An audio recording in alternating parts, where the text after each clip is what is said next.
Bonjour à tous, bienvenue sur ce webinaire, premier épisode pilote d'une nouvelle formule de vidéo de la NIENIT sur les réseaux sociaux. Je me présente, Raphaël Beau, je suis ingénieur en biomécanique dans une PME au sud de Toulouse, une PME qui s'appelle Noval. Je ne suis pas ici en tant qu'expert impression 3D, mais parce que je suis dans l'équipe de communication de la NIENIT.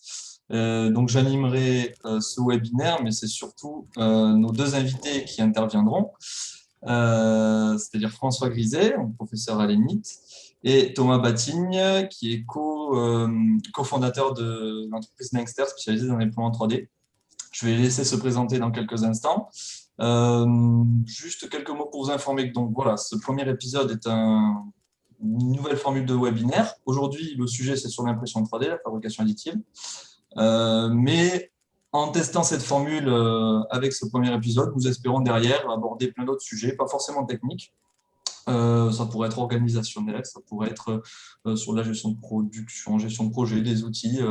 Les sujets seront très nombreux, je pense. Et d'ailleurs, à la suite de ce webinaire, je vous invite à nous faire part de vos retours sur la façon dont vous avez, si vous avez apprécié cette formule de webinaire, et puis des suggestions de modifications ou de sujets seront les bienvenus. Voilà, donc je vais laisser la parole à nos deux invités pour qu'ils se présentent. François Griset, de la 19e promotion. François. Alors, donc c'est moi qui commence, ok. Donc bonjour à tous. Donc voilà, déjà, ancien de l'ENI, donc 19e promo. Donc pour ceux qui sont assez jeunes, je pense qu'on s'est déjà croisés à l'école parce que je suis enseignant depuis 2001. Donc pour les plus anciens, j'ai remplacé Paul Nicou, donc qui était voilà, le pilier de la mécanique générale à l'ENI avec Nourri. Et donc, depuis 2001, je fais les cours que faisait Nico, c'est-à-dire cinématique et autres amusements de mécanique générale, mais aussi donc pas mal de conception, parce que c'est plutôt ce que j'aime faire, moi, c'est-à-dire la partie CAO. Et depuis 10 ans maintenant, parce que moi, je me suis un peu repenché sur les dates quand on a fait cette étude, c'est qu'on a acheté notre première imprimante 3D il y a 10 ans, et depuis, eh ben, on a un paquet d'activités autour de l'impression 3D, et du coup, voilà, c'est un peu ce qui m'amène ici. Donc, je ne suis pas vraiment un expert. Par contre, j'ai commencé à avoir un peu d'expérience sur la façon d'utiliser cette impression 3D de manière efficace pour l'apprentissage du métier d'ingé. Et donc, dans le cadre de ça, on a plutôt fabriqué des machines qui étaient des projets pour étudiants, mais donc qui nous ont un peu amené à nous intéresser pas mal à l'impression 3D. Voilà un peu pourquoi je suis là. Donc les détails après, évidemment. Et de mon côté, du coup, Thomas Batigne. Donc moi, je suis de la même promo que Raphaël, 50e, donc j'ai fini il n'y a pas longtemps. Donc, je vais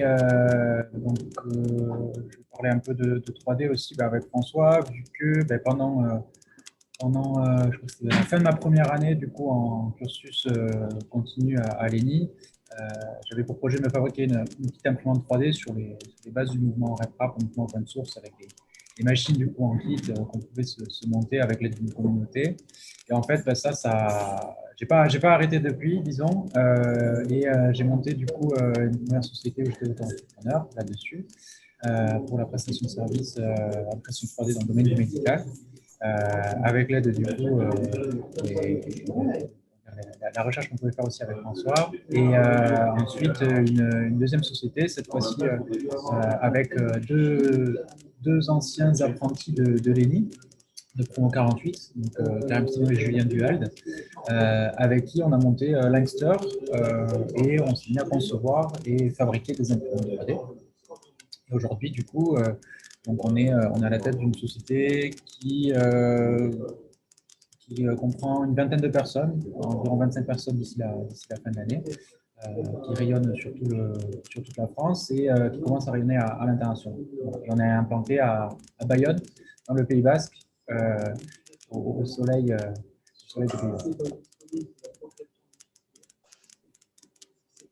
Très bien. Eh bien, merci pour cette déjà, avant tout, pour avoir accepté à participer au webinaire, je vais repartager le support et on va pouvoir partir sur la présentation. Est-ce que c'est bon? Vous avez bien le support sous les yeux? Très bien. Alors, allons-y. Donc, ce webinaire n'a pas pour objectif de présenter à partir de zéro l'impression 3D. J'imagine que vous en avez tous déjà parlé. Maintenant que l'impression 3D commence à se faire de plus en plus présente dans l'industrie, on la rencontre assez souvent, on s'est dit qu'on pourrait orienter ce webinaire sur comment aborder les thématiques, comment déceler les thématiques qui peuvent être intéressantes, qui peuvent être liées à cette technologie, quelles sont les erreurs à ne pas faire, comment on peut intégrer l'impression 3D dans des projets industriels.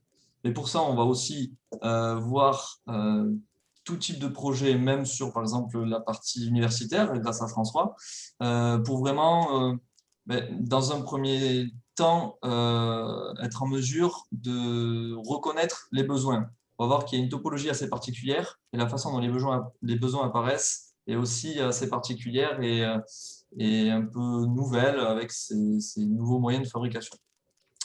Donc, après avoir fait un rappel rapide des bases, on verra cette topologie des besoins. Ensuite, les intervenants nous montreront des exemples d'applications. Il n'y a pas de règles strictes, un type d'impression 3D pour une type d'application. C'est pour ça qu'on va plutôt passer par des exemples. Ensuite, ils nous feront part d'un retour d'expérience, comme je vous le disais, les erreurs à ne pas faire, des choses simples à mettre en place, comment investir et comment se lancer dans ce type de projet.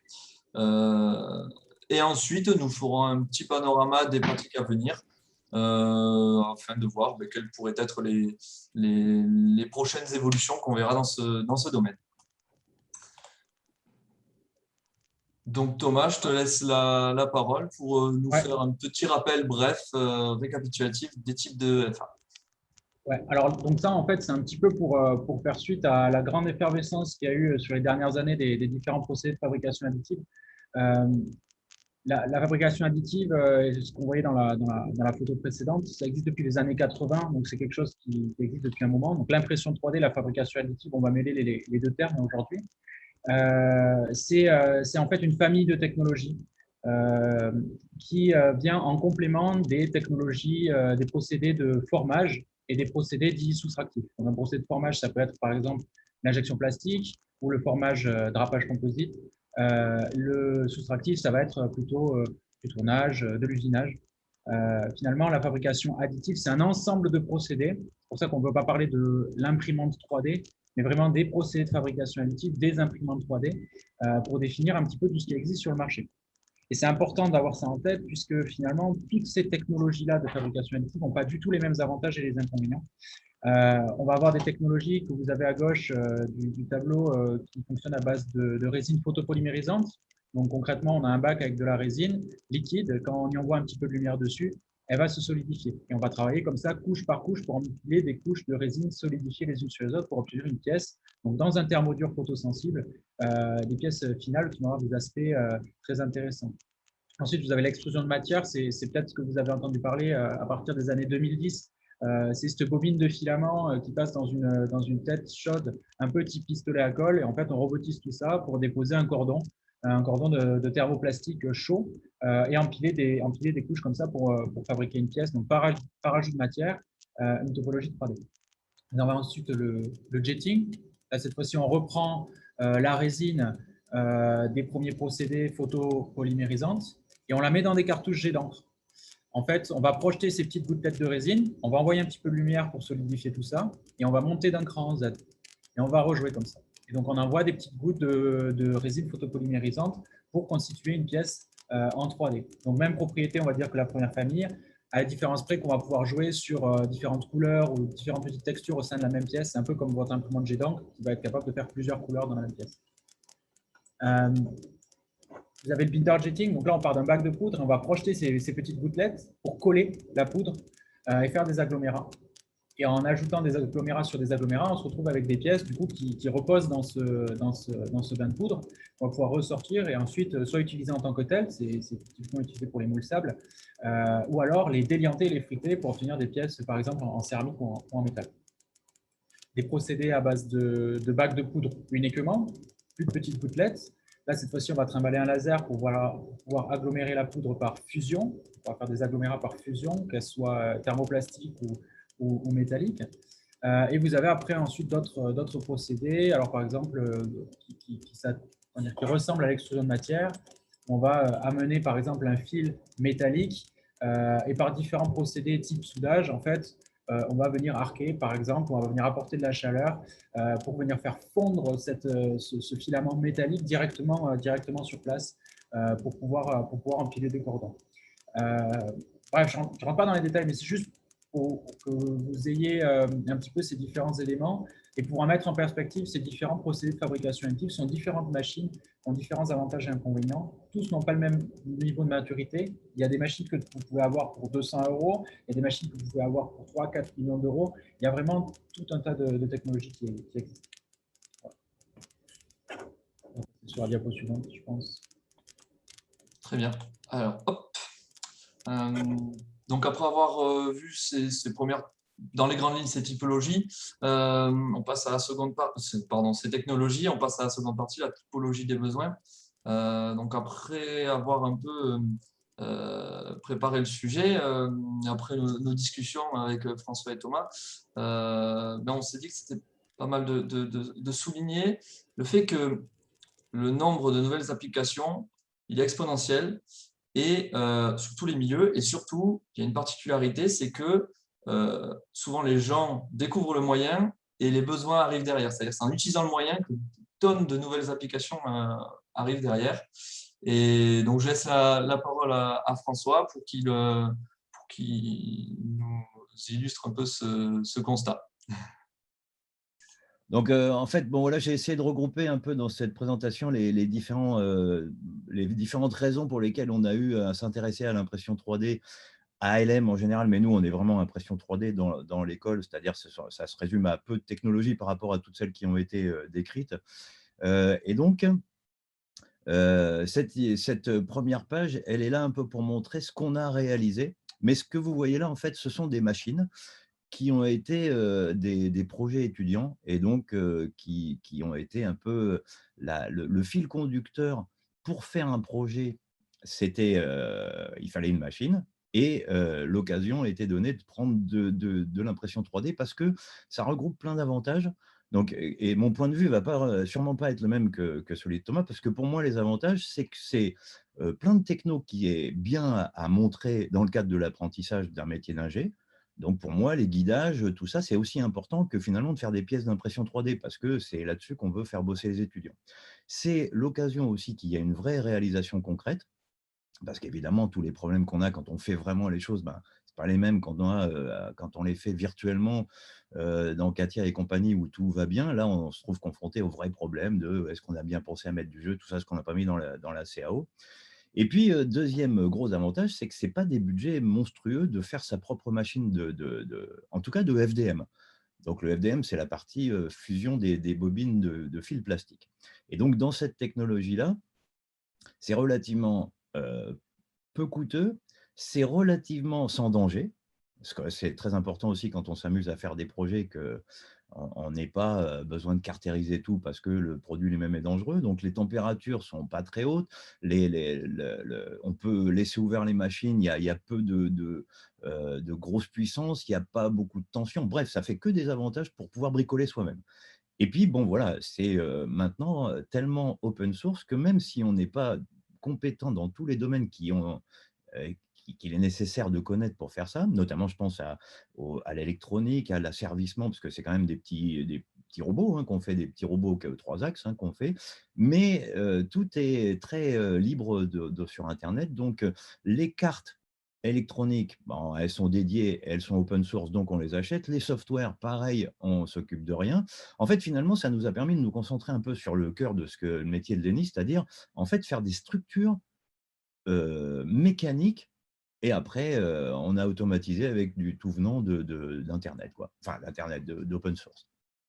Donc voilà, alors c'est un petit peu ce que vous voyez dans les images. Donc, pour faire des commentaires un peu plus ciblés, l'image qui est à droite, là, c'est la première machine qu'on a achetée.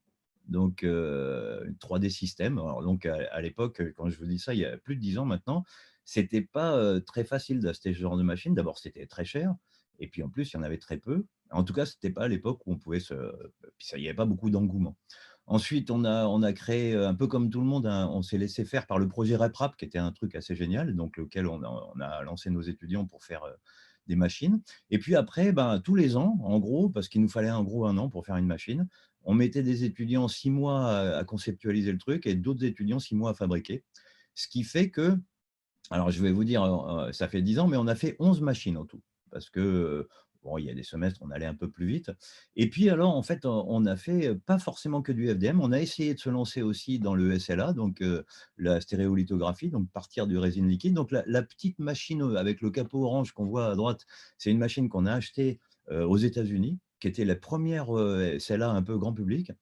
Et on a tenté d'en faire une nous-mêmes avec un projecteur vidéo, truc qui a marché, hein, donc beaucoup plus difficile en fait, hein. Faire sa propre machine FDM, c'est assez simple, mais sa propre SLA, c'est beaucoup plus tendu. Bon, ensuite, voilà d'autres images de machines. Donc, alors, pour vous dire aussi que, en fait, ce qui était notre challenge, c'était de dire à chaque machine, nouvelle idée, quoi. Nouvelle technologie, mais surtout nouvelle façon de déplacer la tête. Parce que nous, ce qui nous intéressait, c'est plutôt ça, la cinématique. Donc, on a fait beaucoup de machines Delta, mais à chaque fois, on faisait des machines Delta, on avait de nouveaux bras, de nouvelles façons de faire les liens, de nouveaux ascenseurs, de nouvelles façons de les entraîner. Des machines cartésiennes, c'est-à-dire 3 axes perpendiculaires, on en a fait aussi pas mal, avec des corps XY, qui est une façon de motoriser très originale, qui permet de ne pas bouger les moteurs. Tous les moteurs sont à l'arrêt, ce qui est quand même très intéressant, puisque ça permet de faire des déplacements de moins grande masse et donc d'espérer avoir des mouvements plus rapides. Bon voilà, et donc on a petit à petit, on a fait des progrès aussi évidemment, hein. À chaque fois on améliorait notre truc et à chaque fois on mettait un petit challenge de plus en disant, bah, par exemple, 0 fabrication, que de l'impression. Donc il y a beaucoup de ces machines et si vous regardez la machine qui est un peu alu et bleue là, toutes les pièces bleues c'est des pièces imprimées et en fait cette machine elle est constituée que de pièces qu'on a imprimées plus de profilés qu'on a coupés. Et tout le reste, bon, bah, non, il n'y a pas de reste. Pardon, le reste, c'est des composants du commerce, les têtes d'impression et tout ça qu'on ne s'amuse pas à fabriquer nous-mêmes. Donc voilà un peu ce qui nous a amené à l'impression 3D. Et en fait, ce que je vous disais, hein, c'est que le fait d'avoir des imprimantes nous permettait de faire des pièces pour en fabriquer d'autres. C'était un peu notre challenge aussi. Bon, et puis on a été un peu plus loin parce que du coup, à l'ENI, il y a quand même pas mal de moyens de caractérisation. Donc, on a été se poser vraiment des problèmes de quels sont les paramètres qui font que l'impression se passe bien. Et notamment, il y a un énorme challenge de thermo dans la façon de faire l'impression 3D, parce que en gros, là, la petite vidéo qui s'est arrêtée, non, là, je vais vous la faire repartir. En fait, c'est une vidéo faite à la caméra thermique de l'écoulement du plastique dans une tête d'imprimante. Et en gros, ça montre que finalement, le durcissement, il n'est pas si immédiat que ça. Et pourtant, par principe, quand on imprime, on veut que, à peine avoir déposé, on aimerait bien que la pièce soit solide pour dire qu'on maîtrise la forme qu'on vient d'imprimer. Et puis surtout que quand on va repasser derrière, faire une autre couche, eh bien, ce soit stable et dur. Et ça, c'est un vrai challenge parce que en fait, ce temps de refroidissement, il est pas si immédiat. Donc, ça veut dire qu'il faut forcer ces refroidissements, donc avec de la ventilation, avec d'autres technologies. Mais en tout cas, il y a un vrai challenge sur la maîtrise voilà, des changements thermiques dans le plastique avant qu'il se fasse fondre. Et c'est-à-dire, on a le même problème avec le fil. Pour le maintenir à l'état de fil avant qu'il arrive dans la tête, il y a le même problème qu'après le faire durcir très vite. Bon voilà, et donc tout ça, on s'est un peu questionné, et du coup, on a essayé donc là, la petite vidéo que vous voyez là, bon, c'est difficile parce que les couches sont toutes petites, donc on doit zoomer beaucoup pour voir. Mais là, on voit sur cette vidéo, hein, on voit apparaître la couche. Donc elle est là, en plus, quand je dis qu'elles sont toutes petites, là, elle était à 0,5, donc on peut faire des couches jusqu'à moins de 0,1, donc on les voit à peine. Bon voilà, donc on a mis on a utilisé des moyens importants. Alors là, la vidéo que je vous montre, c'était pendant le premier confinement, où il n'y avait plus d'étudiants à l'ENI, mais toutes les machines, pas toutes parce qu'elles n'étaient pas toutes en état de marche, mais vous voyez là, c'est un film où je passe de machine en machine, et pendant tout ce confinement, les machines ont marché presque jour et nuit à faire des visières, parce que c'était un peu la mode de faire des visières. Donc je sais que Thomas, lui, là, il s'est aussi lancé dans cette activité qui était un peu l'incontournable des gens qui avaient des imprimantes 3D pour aider un peu le service hospitalier à faire des visières. Donc nous, on avait un paquet de machines donc, alors, qui étaient plus ou moins en état de marche, qui étaient plus ou moins bien réglées, donc les visières étaient plus ou moins jolies. Bon, mais on en a quand même produit un bon paquet. Et donc, vous voyez, en fait, c'est pas aussi pour vous faire le tour des machines, hein, cette vidéo, pour vous dire, ben voilà, tout le monde a marché en même temps. Et jusqu'à donc cette machine, donc là, qui est la dernière qui est sur le film, qui est une Markforged, et donc qui est une machine qui est un petit peu plus sophistiquée que celle qu'on a fait nous-mêmes, qui fait du composite, puisqu'elle arrive à déposer de la fibre de verre entre les couches de plastique fondu. Bon, voilà, ça c'était pour l'activité. Maintenant, bon, je vous explique en 2 mots ce qu'on arrive à faire avec les machines, même si le but n'était pas vraiment d'imprimer, nous, c'était de faire les machines. Bon, mais une fois qu'on les a, ben, on sait aussi que finalement, ben, on fait plein de trucs avec. Et donc, on a des projets étudiants. Alors là, j'ai 2 petites photos. Le premier, c'est en fait une machine pour HMT, qui est une société qui a été créée en parallèle, enfin disons en parallèle, la même année que la société de Thomas, puisque en gros, on n'a pas eu beaucoup de créateurs d'entreprises à l'ENI, mais là, il y a eu un moment, il y avait voilà, grosse volonté de créer des entreprises. Et donc HMT, avant de se lancer à eux-mêmes investir dans des imprimantes, ils nous ont dit, bon, voilà, est-ce qu'on aurait possibilité d'essayer d'imprimer nos pièces pour eux? Ils font des espèces d'exosquelettes, et donc c'était de les aider à faire ça. Donc, on a aidé les étudiants à se lancer. Puis finalement, ils ont acheté des imprimantes parce qu'en voyant bien que finalement, on arrive à faire des trucs qui sont assez incontournables.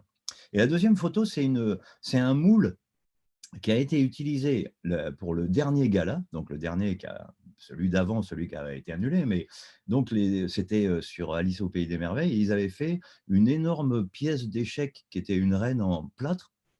Et ça, c'est un morceau du moule qui était fait en une dizaine de parties.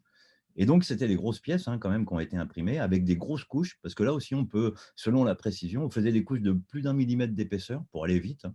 Donc voilà, c'est des challenges aussi qu'on a eu à essayer de répondre à ces besoins. Et on a réussi hein, globalement, et c'est assez étonnant parce que c'est de dire, on a fait donc un moule qui fait 1 mètre de haut avec des petites machines qui ne sont pas très grandes. Ouais, on a vissé les trucs les uns sur les autres finalement. Oui, c'est possible, quoi. Et donc, Bon, parce que je vois qu'on a le ouais, vidéo qui avance, juste du coup, pour faire le lien un peu avec la partie universitaire et industrielle, tout ça, ce que tu nous montres, François, donc on a comment dire, on va être capable d'imprimer des pièces du coup pour des petites séries dans le sens fabriquer des imprimantes 3D, des pièces de réparation, du prototypage. Donc c'est ça, hein, ouais. Ouais, mais il y a ça, mais il n'y a pas que ça. En fait, on voit apparaître des tas de trucs pour lesquels. Ouais, je vais aller super vite pour terminer. Donc, des projets étudiants en pagaille. Donc, là, des choses qui ne sont pas de fabriquer des imprimantes, mais un drone. Là, on voit Raphaël qui a fabriqué un support pour caméra. Là. Donc, ça, c'était tout imprimé. Donc, plein de projets comme ça. Ensuite, là aussi, où c'est assez étonnant, c'est que le service général de l'ENI, eh ben, c'est qu'on a des imprimantes et c'est qu'on peut les utiliser. Donc là, 2-3 exemples. On a le bout des barrières de l'ENI qui était un peu tombé, et donc il faut racheter ça, ça coûte une petite fortune si on l'achète dans la société qui les fabrique. Donc on imprime, ça coûte que dalle. On a fait des petits, là, c'est espèces de petits antivols qu'on a fait pour les souris et les écrans, et pas les écrans, les claviers. Donc on fait passer les fils sous un petit pontet qu'on visse, et donc on en a produit plein de ces trucs-là. Donc ça, bon, voilà, c'était pas et puis, alors, le dernier truc, c'est que les volets roulants de Lenny, ils ont tous un peu un problème, ils pètent leurs petites pièces de guidage. Et là, j'ai fabriqué une centaine de pièces comme ça, qui remplacent maintenant, tous les volets ont ça. Pareil, hein, si on les achète vraiment dans la société qui les produit, ça vaut une petite fortune. Puis en plus, ceux qu'on a fait, ils sont redimensionnés, plus costauds. Bon, bref. Et voilà. Et puis, juste un dernier petit mot pour dire qu'en fait, on a aussi les labos de recherche à l'ENI. Et là, on s'aperçoit qu'il y a un paquet de demandes, et plus l'on fait des pièces pour répondre à ces demandes, plus ça crée des besoins nouveaux et qu'on vient me voir pour, voilà, en disant: «Ah, tiens, j'ai vu que tu avais fait ça pour un tel, tu pourrais pas voir si…» Donc, vous voyez, là, par exemple, au bout d'un robot, il y a un capteur de force, sauf que le capteur, il n'est pas adapté au robot, donc il faut faire des interfaces de connexion. Ces interfaces, a priori, elles doivent être usinées, hein, si on raisonne par défaut. Bon, ben là, on a dit, bon, on va quand même voir si on les imprime. Après, il y a pas les mêmes tenues mécaniques qu'avec les pièces métalliques, mais on sait au moins que fonctionnellement, c'est jouable, quoi. Bon, voilà, puis pas mal d'autres éléments créés pour les labos de recherche. Voilà. Bien. Et puis après, juste pour l'anecdote, on a fait aussi des maquettes de l'hôpital dans le cadre justement du plan blanc là, à cause des Covid. Donc, ils ont maintenant une espèce de maquette complète avec des petits pions comme un jeu de société. Et ils disent, voilà, en cas de Covid, il y a cette équipe qui va là et puis ils jouent avec ça. Voilà. Donc, ouais, je sais que j'ai pris vachement plus de temps que prévu. OK, donc j'arrête. On va laisser la main à Thomas qui va un peu faire ce parallèle et nous parler des cas d'application plutôt côté industrie. Alors, je vais reprendre la main. Toc, toc, toc. Est-ce que mon écran est revenu?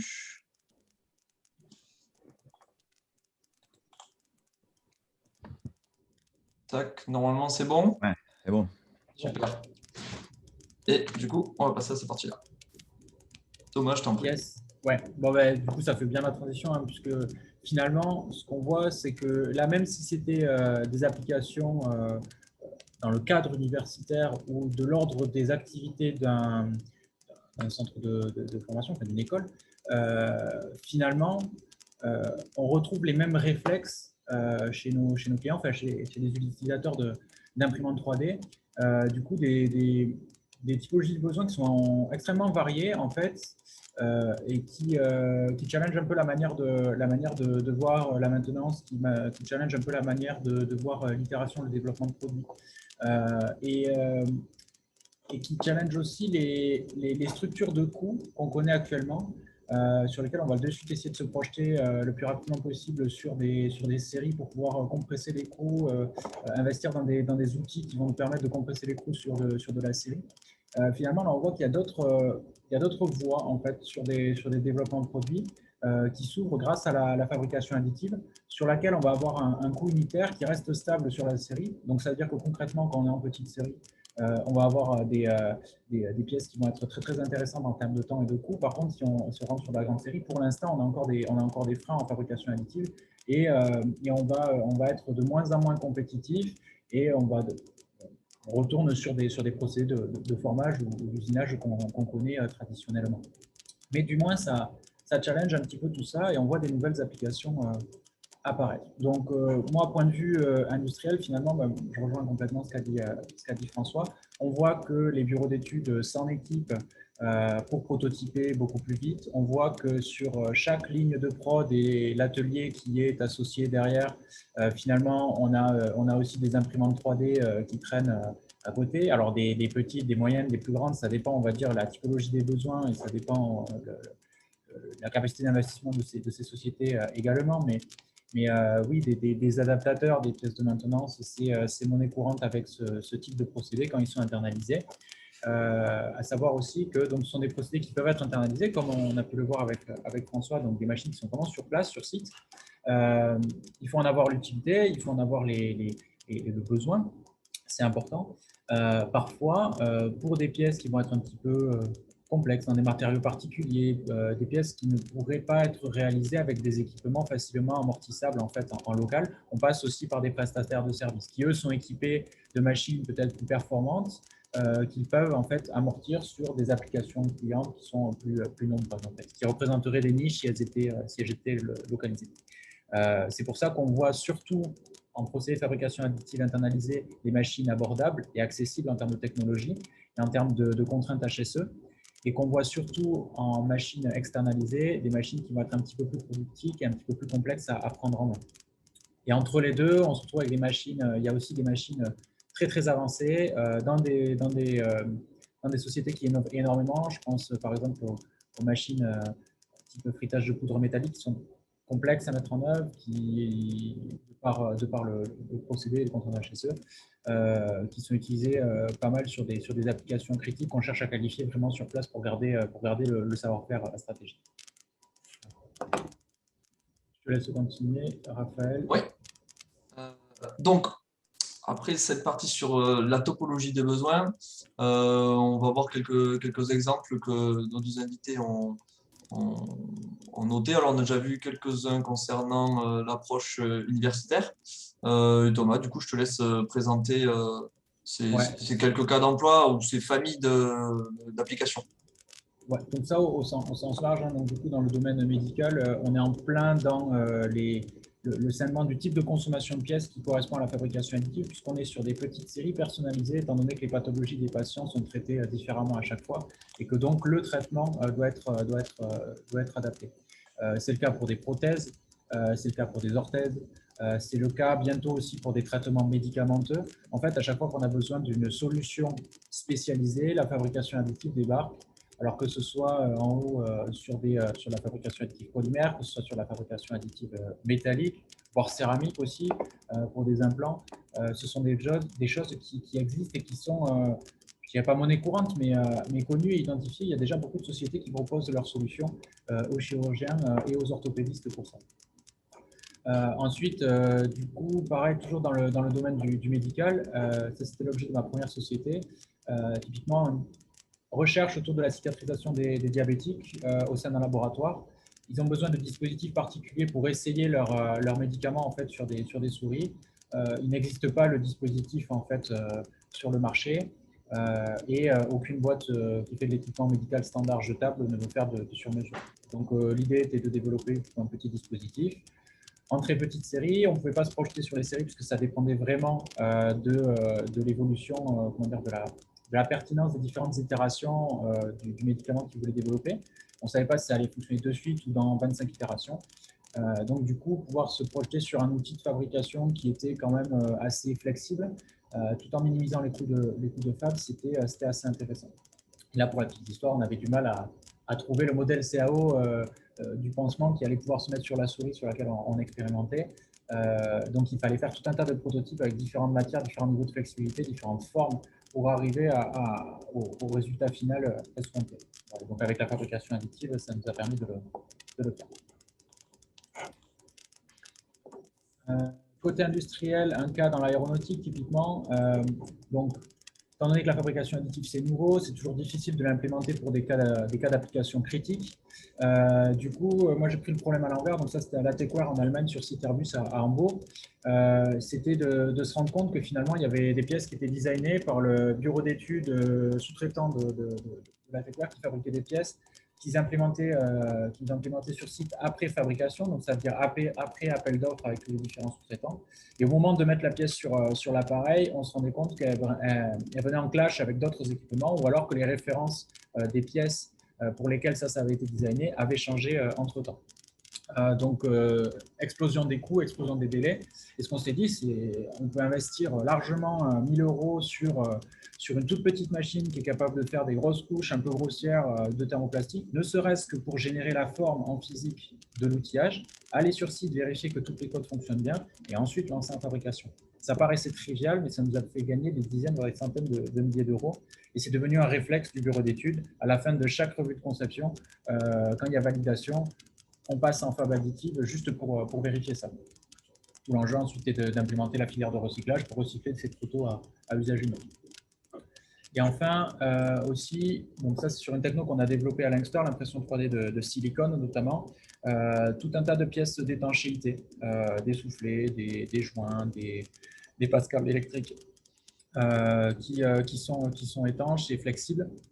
Donc pareil, c'est généralement des pièces qui sont difficiles à sourcer en local. C'est des pièces quand elles sont pétées, quand on pète un joint spécifique sur une machine pour retrouver le constructeur, se refaire approvisionner une pièce, c'est toujours assez compliqué. Et au même titre qu'on fait ça avec le thermoplastique, comme l'a évoqué François, sur les applications des stores ou des barrières, par exemple, et on peut faire ça aussi aujourd'hui maintenant avec des pièces d'étanchéité siliconées ou diplômées. Très bien.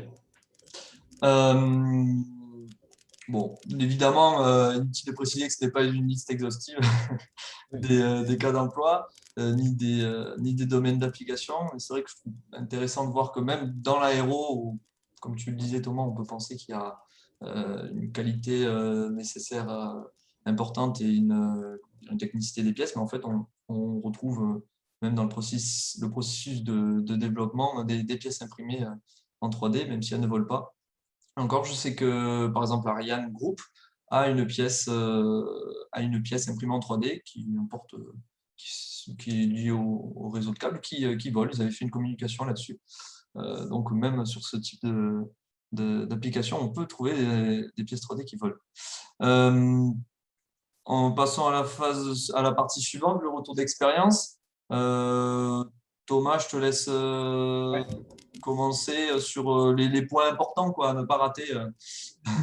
C'est ça. Alors, du coup, après cette intro qu'on a faite avec François, on se rend compte que du coup, la 3D, finalement, c'est une question qui est assez complexe, mais qui semble pertinente pour un paquet de situations.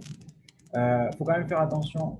On a vu, nous, des sociétés qui se cassaient la gueule sur leur projet d'implémentation de la fabrication additive parce qu'elles ne ciblaient pas les bonnes applications, parce qu'elles ne s'y prenaient pas comme il faut, parce que les personnes qui allaient graviter autour du projet n'étaient pas forcément qualifiées, les bonnes personnes, ou n'avaient pas forcément les bonnes attentes. Donc en fait, ce qu'on se rend compte, c'est que pour implémenter un projet de fabrication additive, donc se dire demain, je vais avoir une solution de maintenance d'urgence sur place, je vais pouvoir fabriquer des pièces rapidement, je veux me maquer avec un partenaire de fabrication additive pour faire des développements un petit peu spécifiques avec des formes un peu complexes. Des choses comme ça, donc des problématiques qui collent à la fabrication additive. Ce qu'on a remarqué, c'est qu'il faut vraiment faire un état de l'art en amont pour comprendre pourquoi on parle de ces technologies, quels sont les acteurs potentiels en fait, qui vont graviter autour de ce projet, qui est qualifié, qui n'est pas qualifié, est-ce que l'application elle est critique, etc.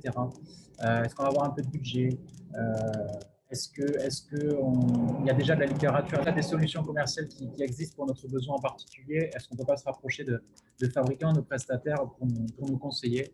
Voilà, tout ça, c'est vraiment lié au procédé. Et ensuite, il ne faut pas oublier la chaîne de valeur qu'il y a autour. C'est-à-dire qu'en amont, il faut être capable de modéliser en 3D. Donc, est-ce qu'on a des personnes autour de nous qui modélisent en 3D? On a eu ce cas, par exemple, une société qui fait de la réparation de véhicules. Elle était en plein dans le scope de la fabrication additive, 100% de chance de réussite pour son projet d'implémentation de 3D. Sauf qu'en fait, tout le monde dans le projet, on s'est rendu compte qu'il n'y avait aucun concepteur dans la société qui achetaient leurs pièces ailleurs. Finalement, ils ne concevaient rien. Et donc là, par contre, implémenter de la conception 3D, là, ça devenait compliqué parce qu'il fallait embaucher encore plus de personnes. Et là, c'était pas forcément possible dans ce cas-là. Il faut aussi réfléchir aux éventuels post-traitements, aux personnes qui vont être devant la machine, valider les pièces en sortie de fabrication, être sûr de pouvoir amortir les machines dans le temps, les maintenir, assurer un programme de formation qui dure dans le temps. Voilà, tout ça pour pas que ça devienne un raté. Parce qu'on connaît aussi beaucoup de sociétés qui ont leur petite imprimante 3D au placard et qui ne s'en servent pas. Parce qu'ils n'ont personne à mettre devant, parce qu'ils ont toujours mis un stagiaire devant, ou qu'ils n'ont jamais voulu transférer des modèles de pièces ou reconcevoir des pièces pour la fabrication additive en prenant en compte les contraintes de conception. Et donc, à chaque fois, ce sont des projets qui ont raté. Donc voilà, il n'y a pas que ce que je veux dire, c'est qu'il n'y a pas que du rose. Ça reste un projet. Et parfois, ce n'est vraiment pas la fabrication additive la solution. Sur l'identification de l'intérêt, sur le besoin, problème, solution, François, sur les projets étudiants, comment ça se passe? J'imagine qu'il y a quand même un engouement assez important de la part des étudiants qui ont sûrement très envie d'imprimer plein de pièces en 3D.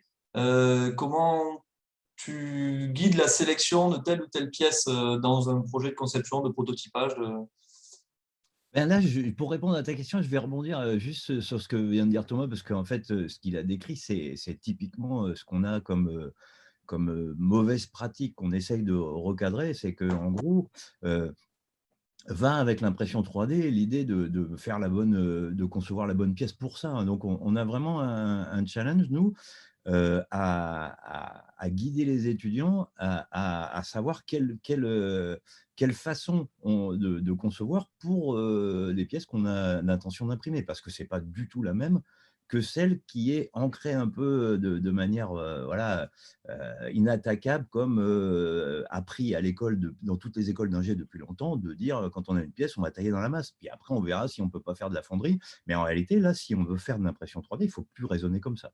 il faut justement être beaucoup plus relâché que ce qu'on pouvait l'être avant dans des contraintes de fab.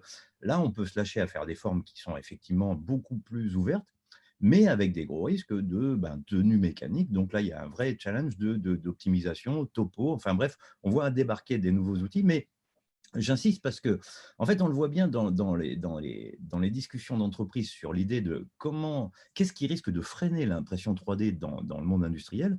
Une des raisons, c'est le manque de concepteurs dédiés à ça. Et on doit être sensible, nous, en tant qu'école d'ingé, à cette demande, parce que c'est clairement, si on a des gens capables de faire ça, c'est parce que dans les écoles, on va leur apprendre ça. C'est pas dans les entreprises, enfin, si ça peut l'être, hein, on est bien d'accord, mais c'est globalement, nous, on doit être à la page de ça. Et donc, je pense qu'effectivement, au fur et à mesure où les étudiants commencent à faire des pièces, impriment, et il faut qu'ils acquièrent l'idée de dire, voilà, j'ai bien vu ce qui était capable d'être imprimé, je suis capable de faire une pièce imprimée, donc je dois en déduire de la façon de faire la conception. Et après, à nous aussi d'avoir aussi de la partie vraiment académique pour faire ça. Ce qu'on essaye de faire, hein, donc à l'ENI, on a mis en place des cours d'impression 3D. Donc Thomas anime un de ces cours-là. Il y a aussi Baptiste Péjoine, qui est un ancien de l'ENI, qui a aussi une entreprise dans l'impression 3D qui anime un cours. Mais voilà, moi, je pense qu'on est un peu frileux là-dessus. Je pense qu'il faudrait aller plus loin parce que l'enjeu est énorme. Donc, il faut qu'on soit à cette hauteur-là. Bon, après, je réponds juste à ta question plus terre à terre, hein. Il est évident qu'un projet dans lequel il y a de l'impression 3D, ça motive. Les étudiants, ils accrochent à ça parce que c'est moderne, c'est bien. Et puis derrière, ils apprennent des tas de trucs qui n'ont rien à voir avec l'impression 3D dans les projets qu'on mène, hein, et qui sont des moments qu'on avait un peu perdus, dans lesquels on les met devant des vrais moments pratiques, quoi, hein. Et ça, malheureusement, on en a de moins en moins on a de moins en moins d'étudiants qui ont ça comme vécu, hein. Avant, ils avaient tous bricolé une mobilette avant d'arriver. Maintenant, c'est moins vrai, hein. Et donc, il faut qu'ils touchent à du concret, hein. Et donc, dans ce genre de projet, ça les motive, ça les intéresse. Et ils se plongent dans ce concret voilà, et sûrement, si on avait mis ce genre de projet il y a 30 ans, je pense que les étudiants en auraient été plus à l'aise parce qu'ils avaient un vécu de… Là, ils débarquent avec toutes les erreurs qu'on fait quand on n'a jamais trop manipulé, quoi. Mais c'est bien, parce qu'il y a besoin de passer par là. Et donc, moi, je suis content que ça arrive. Voilà. Je ne sais pas si ça répond tout à fait au chapitre qui était ouvert, mais bon. Du coup, sur la partie qui suit, Thomas, enfin même tous les deux, vous en avez déjà un peu parlé des limites et des erreurs à ne pas faire. On peut peut-être à la limite refaire un balayage sur vraiment les 6 points critiques, les erreurs qui arrivent, pas systématiquement, mais qui arrivent très souvent. Thomas, je te redonne la parole. Ouais. Ben, ça rebondit un peu avec la question qu'on posait à François juste avant. C'est finalement se dire, ben, bien choisir la fabrication additive, pourquoi c'est faire. Quand on tombe dans le mille, dans l'application, c'est vraiment gagnant, il n'y a pas de problème. Par contre, si jamais on essaie de substituer bêtement une pièce usinée à une pièce en fabrication additive, généralement, ça va être plus cher, plus compliqué et pas forcément plus performant. Donc, on voit que, je commence par le deuxième point de limite, mais on a des performances aujourd'hui dimensionnelles et en termes d'état de surface, quel que soit le procédé confondu, les chers, les pas chers, n'importe quel matériau, qui sont limitées, alors qui peuvent être suffisantes, mais qui restent limitées. C'est-à-dire que les états de surface qu'on connaît à l'injection plastique, parce qu'on vient récupérer en fait les états de surface issus de l'usinage, ou alors les états de surface et les tolérances dimensionnelles qu'on connaît de l'usinage ou du tournage, avec notamment le réalisage, le resurfaçage de surface fonctionnelle, on en est très très loin. C'est-à-dire que nous, si on se compare à ces niveaux de performance dimensionnelle et géométrique, état de surface aussi, la fabrication additive, on fait du brut, quoi, hein, on fait du near to shape, du presque la forme, disons. Donc ça évite du copeau, mais ce sont des pièces qui vont être généralement reprises par la suite si on vient chercher des taux d'enracinement de ce type. Mais ce n'est pas toujours nécessaire. Autre chose aussi, c'est que, comme le disait François, on manque cruellement d'ingénieurs qui sont capables de concevoir pour la fabrication additive. Mais ça vient de, c'est pas leur faute, c'est que ça vient des enseignements qui sont pas encore prêts et qui se mettent à la page. Et ça, pour le coup, l'ENI fait partie des précurseurs. Et c'est chouette de faire partie des anciens de cette école, ne serait-ce que pour ça. On traite avec énormément d'établissements scolaires, du coup, avec Inkster, et on voit que concrètement, les techniques de conception sont encore à la masse par rapport à ces nouveaux procédés de fabrication. Également, un ingé qui va être en poste, qui n'est plus forcément en formation, n'a pas forcément accès à de la documentation, des ABAC, des règles de conception, des performances de fab. Pareil au niveau de techniciens ou chefs de production qui voudraient intégrer ce type de processus dans la liste des procédés, aux méthodes également. Savoir finalement qu'est-ce qui est possible, qu'est-ce qui n'est pas possible, qu'est-ce qui est atteignable. Tout ça, c'est encore peu documenté puisque, disons que les solutions matures technologiquement et fortement commercialisées sont à peine à l'étape de vraiment documenter le processus pour enclencher la seconde et qu'on puisse avoir, parce qu'on a suffisamment de retours d'expérience terrain pour pouvoir caractériser les performances de ces BK. Donc c'est encore tout neuf, même si on est en 2021, que ça fait 40 ans que c'est sorti la fabrication additive, les premiers procédés de fabrication additive, c'est encore tout neuf.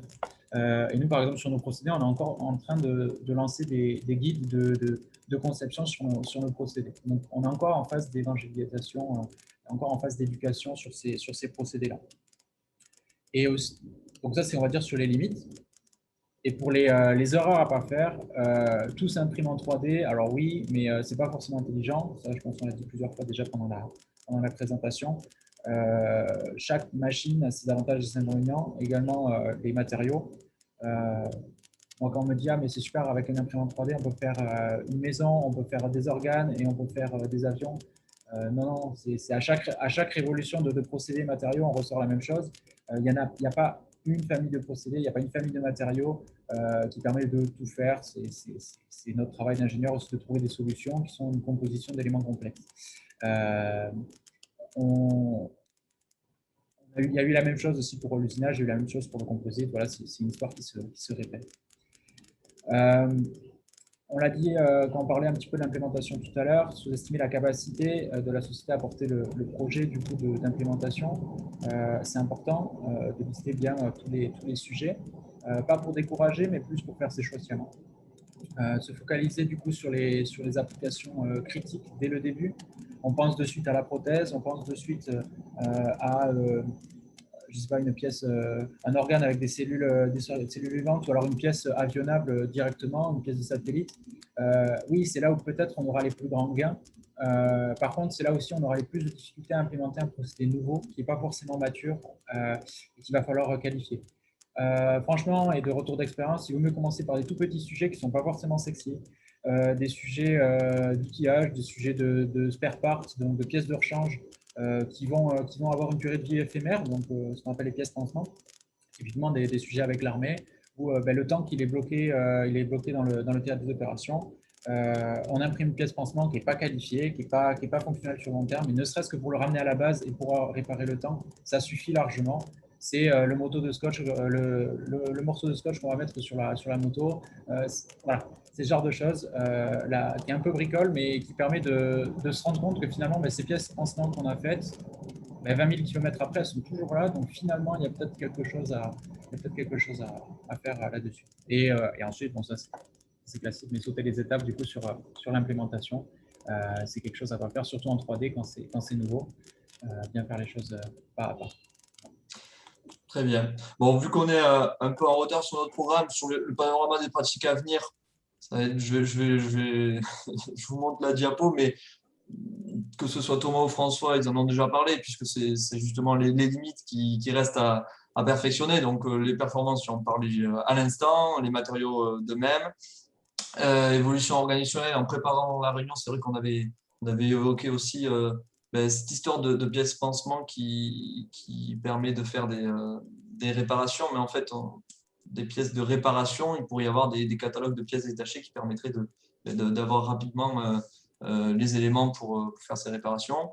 Et puis ensuite, la fiabilité, pareil, tu en as parlé il y a quelques instants. Je vous propose du coup de passer dès maintenant aux questions, histoire de pouvoir avoir un maximum d'échanges. Et donc, si des personnes ont envie de poser une question, je vous invite soit à lever la main via Zoom ou à activer votre micro directement. Tristan, hop. Ouais, bonjour à tous, merci pour l'initiative, c'est super. Franchement, j'ai beaucoup aimé. Euh, c'est vraiment intéressant aussi d'avoir la double présentation avec les universitaires et les industriels. C'est vraiment une bonne idée. Euh, je vous remercie. Moi, je voudrais euh, enchaîner sur ce que vous dites sur les spare parts. Moi, j'ai vu Volvo Truck, donc fabricant de camions. Les camions, ce n'est pas des énormes séries. Et pour tout ce qui est spare part, ils réfléchissent beaucoup à la fabrication additive. Parce que pour faire 20 pièces par an, c'est mieux qu'aller sortir un moule d'injection. Voilà, pour donner un peu d'eau à votre moulin. Moi, j'ai deux questions. Moi, je suis dans l'industrie plastique. Clairement, je connais un peu la SLS parce que ma société elle fabrique et distribue de la poudre à friter sous le nom de Sinterline sur base polyamide 6. Donc, j'avais plein de questions. Je me suis dit, allez, je vais me concentrer sur quelques-unes. C'est plutôt l'intention de François. Au tout début de ta présentation, tu as parlé des études qui étaient faites à l'ENI sur la thermo du plastique fondu, potentiellement de l'aréo, les températures, j'imagine, de cristallisation. Donc j'aurais aimé en savoir un petit peu plus sur ce qui est fait là-dedans, parce que moi, quand j'ai quitté l'école en 2005, en plasturgie, on faisait quand même pas grand-chose, à part faire des éprouvettes et les soumettre à des UV et faire du show de Sharpie. D'une part. Et ma deuxième question, c'était comment vous travaillez sur les thématiques de résistance mécanique qui sont et sur tout ce qui est lié en fait en méca au procédé anisotropique de fabrication qui va créer donc des propriétés mécaniques qui vont être différentes en fonction de l'orientation de la femme.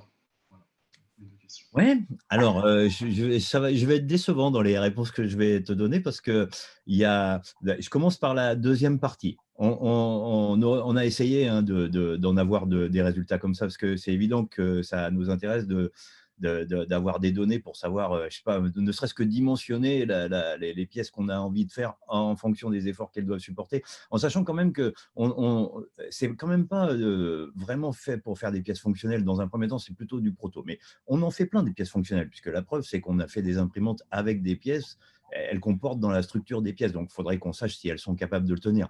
Donc, pour le moment, on fait du gros surdimensionnement expérimental, en disant, voilà, on a déjà fait une équerre, on a bien vu qu'elle avait cassé, on en fait une plus grosse. On en est là.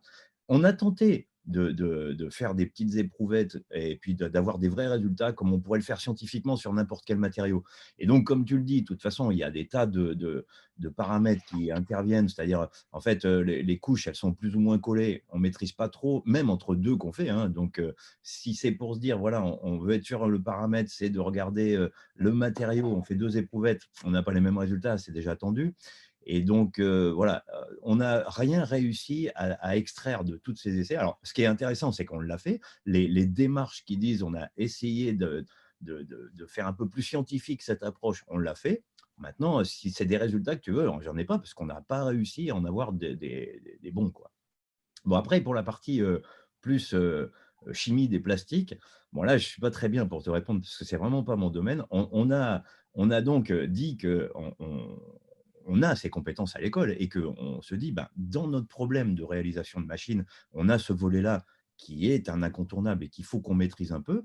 Bon, donc mais ce n'est pas devenu des cours, si tu veux. À la limite, ce qui s'est passé, c'est que les étudiants qui étaient dans ces projets, ils ont eu comme encadrant des profs qui les ont amenés un peu plus loin dans la découverte de ça, mais ce n'est pas encore un truc qui dit, voilà, on voit bien qu'il faut mettre ce cours-là à l'ENI comme maintenant à cause de l'impression. On n'en est pas là. Donc là aussi, je vais un peu mal répondre à la question parce que je sais qu'il y a eu des démarches, mais je ne suis pas au courant des résultats qui sont sortis de tout ça. Donc, cette vidéo-là, je te l'ai fait parce qu'en fait, j'étais là quand ils ont filmé le truc, mais après, je ne me suis pas occupé de l'interprétation qu'ils en ont fait.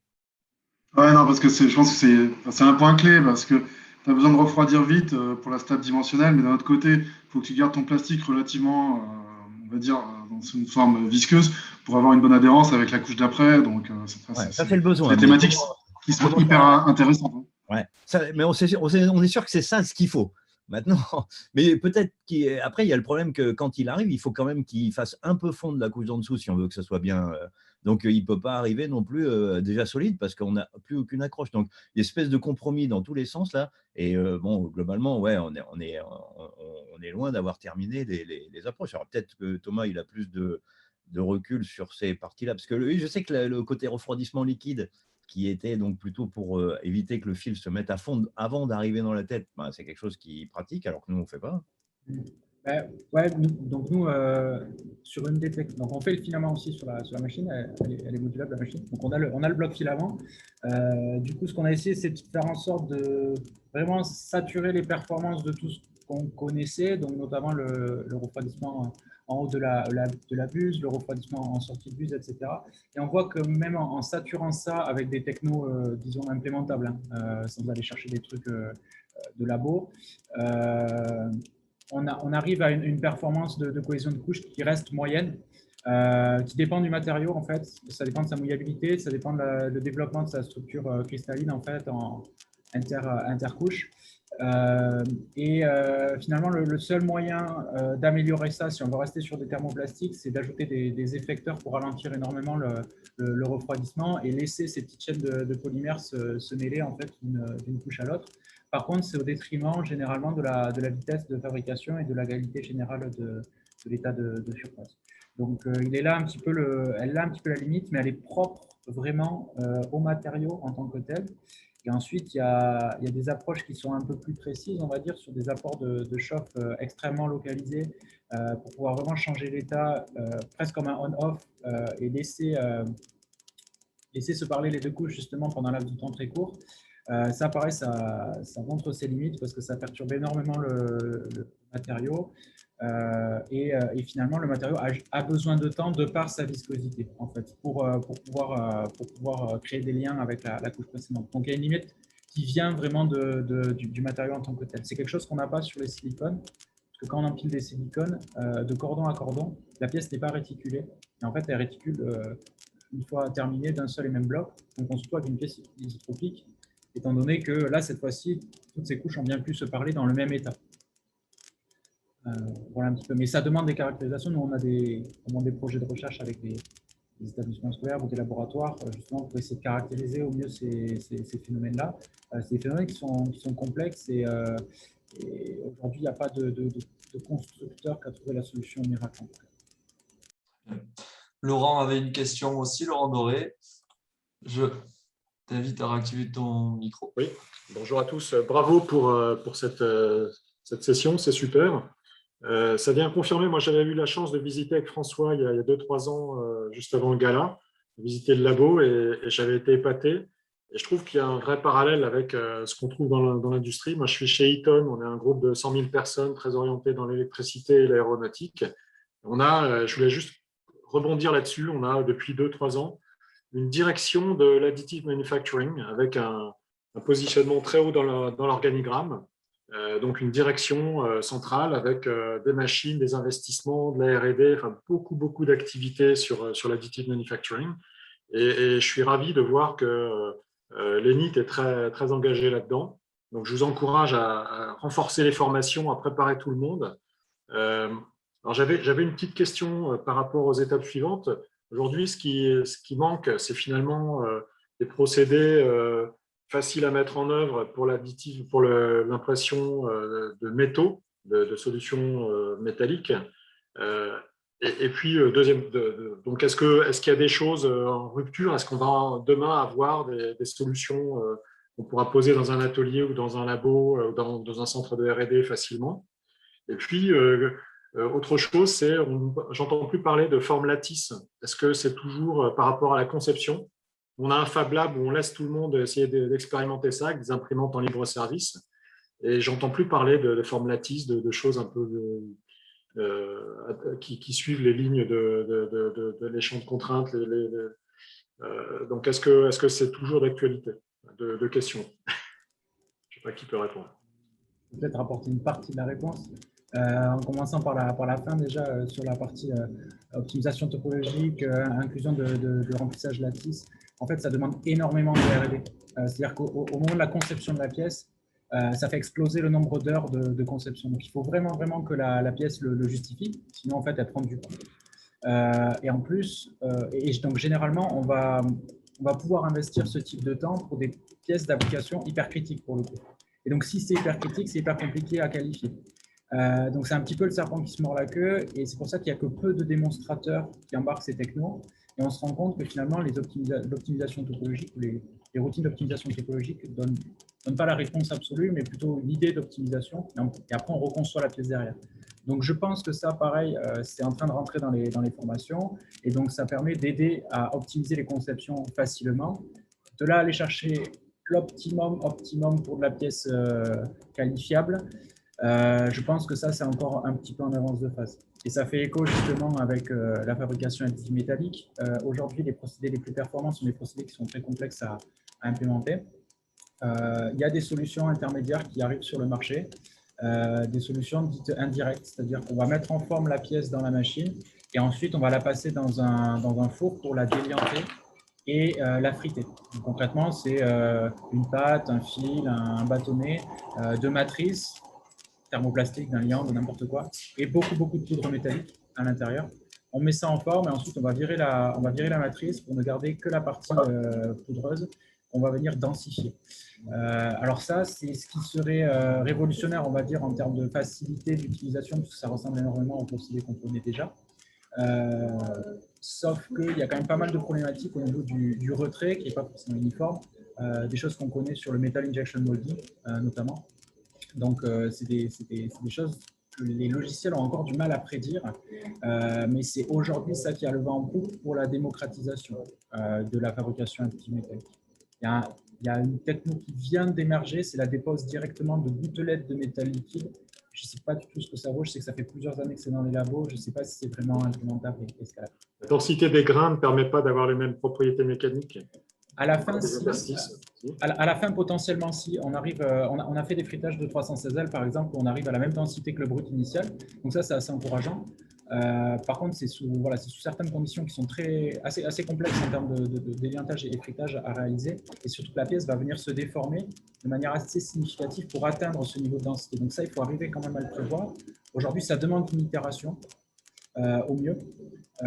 Au pire plusieurs, mais on n'a pas encore forcément les logiciels à dispo pour faire de la simu, pour être sûr que la première fois, on sera bon, on viendra réusiner les surfaces fonctionnelles et c'est parti. D'accord, merci.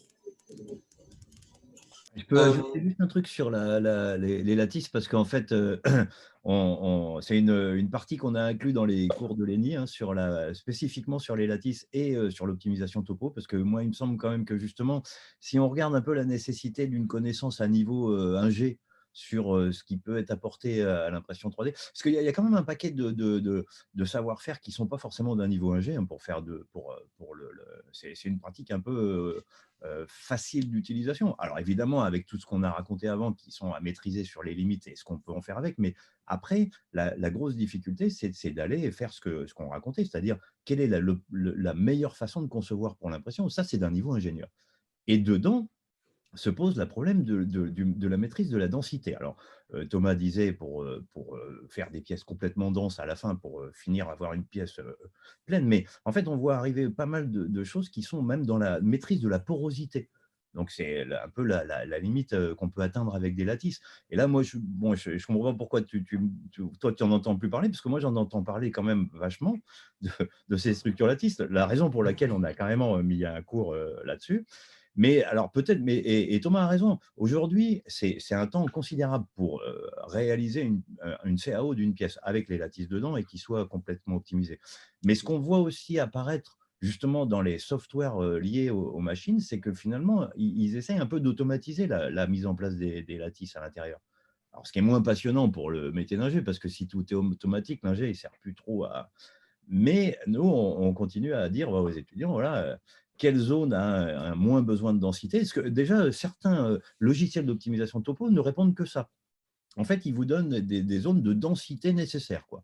après, ça vient automatiquement en disant, dans les zones à moins denses au niveau effort nécessaire, on les met en lattice. Hein. Voilà. Donc voilà, moi je suis un peu déçu qu'on en parle de moins en moins, parce que du coup ça voudrait dire qu'il faudrait qu'on arrête d'en parler, mais je sais pas, il faudrait être sûr, quoi. Bon, très bien. Vincent, tu m'avais fait signe, tu avais une question aussi. Oui, bonjour à tous. Merci beaucoup d'avoir participé. C'était très intéressant. Moi, j'avais une question sur le volet environnemental. On entend beaucoup parler, enfin, on entend de plus en plus parler à la fois de l'impact positif que ça peut avoir, que ces technologies-là peuvent avoir, notamment sur le volet finalement, de réduction de la matière engagée dans les process. D'un autre côté, on entend parler de l'impact négatif au travers des émissions de fumée, etc., notamment. Comment vous, à la fois sur le volet chercheur, ou enfin enseignant-chercheur, et sur le volet peut-être justement professionnel, comment vous sentez la communauté sur la maîtrise de ces sujets et même finalement les clients, eux, est-ce qu'ils font déjà part d'un certain nombre d'attentes sur ces questions-là?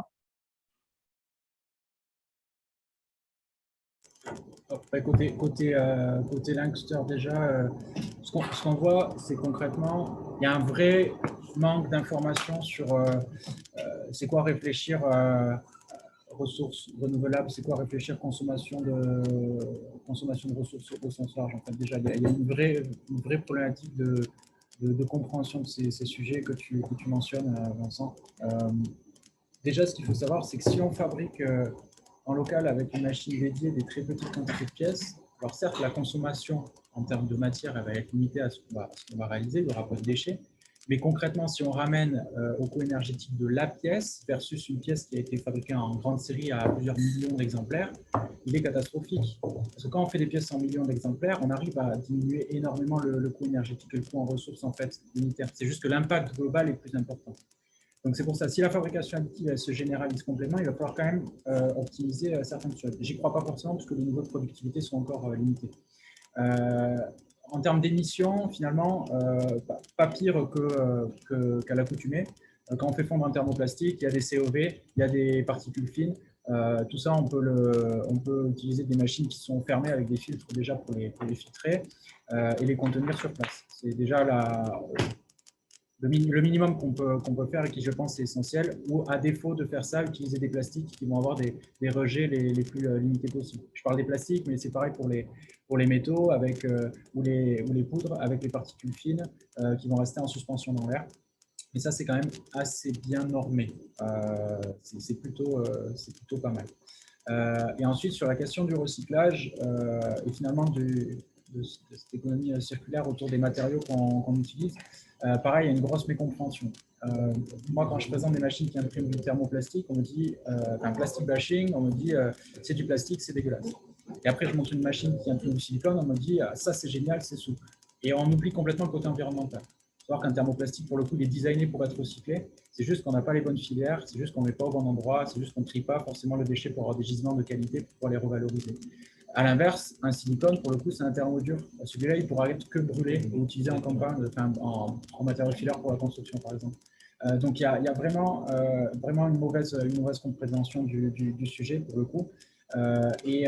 Finalement, comme très peu d'entités peuvent se permettre le calcul cohérent de ces consommations, c'est difficile de comparer encore.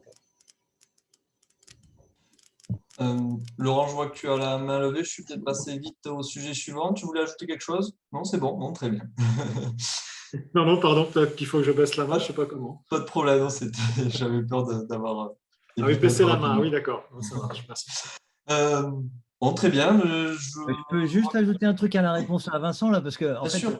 sur le côté environnemental, il y a à l'ENI en ce moment un projet de recherche qui est à ce sujet, qui s'appelle Revalpet, et qui est là pour essayer de recycler du PET, qui est quand même pas simple à recycler, et en plus d'en faire des matières imprimables.